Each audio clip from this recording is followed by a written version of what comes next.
এটা হচ্ছে নাটোর উত্তরা গণভবন নামে যেটা পরিচিত, তার ভিতরের অংশ। ভিতরের অংশের এই সৌন্দর্য আসলেই খুব মনোমুগ্ধকর। প্রাচীন একটা নিদর্শন যে কটা বাংলাদেশে অবস্থিত, তার মধ্যে এই নাটোরের উত্তরা গণভবন নামে যেটা একসময় খুব পরিচিত। তবে এখন সেই ওই রাজাও নেই, রাজার প্রজাও নেই, আছি আমরা বাংলাদেশিরা। আমরা আসি মাঝে মধ্যে এখানে বেড়াতে, প্রাচীন নিদর্শনগুলো একবার দেখতে ভালো লাগে। অত্যন্ত নিরিবিলি এবং সুন্দর, মনোমুগ্ধকর একটা পরিবেশ। যারা দূর দূরান্ত থেকে নাটোর বেড়াতে আমরা আসি, এই উত্তরা গণভবনের উদ্দেশ্যে আসলে আমরা আসি। কারণ এই উত্তরা গণভবন এই নাম শোনেনি বাংলাদেশের, শুধু বাংলাদেশ নয়, বহির্বিশ্বেও সবাই এই উত্তরা গণভবনের নামটা পরিচিত। আর এখন বর্তমানে আমরা অবস্থান করতেছি নাটোরের ভিতরে, শহর থেকে একটু বাইরে, কোলাহল থেকে। যে উত্তরা গণভবনের যে রাজার বাড়ি, তার অভ্যন্তরে।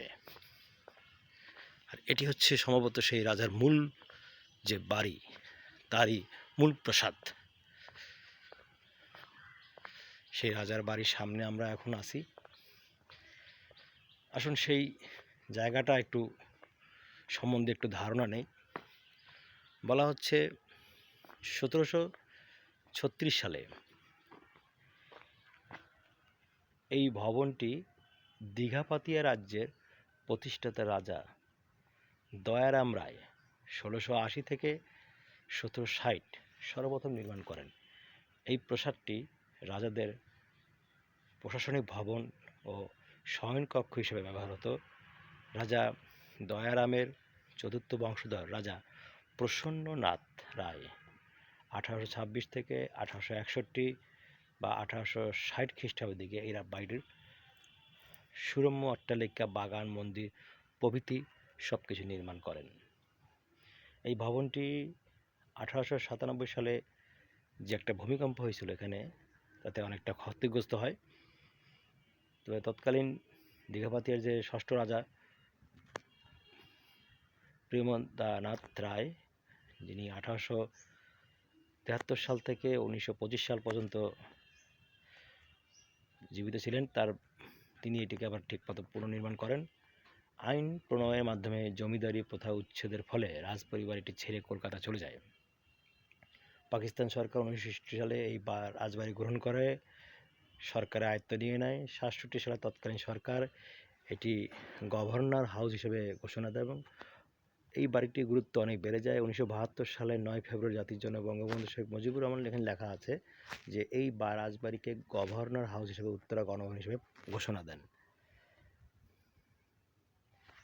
তার মানে 1972 সালের 9 ফেব্রুয়ারি এটিকে গভর্নর হাউস বা উত্তরা গণভবন হিসেবে এটা ঘোষণা দেওয়া হয়। তারপর থেকেই এটি উত্তরা গণভবন হিসেবে পরিচিত। আর এই হলো উত্তরা গণভবন।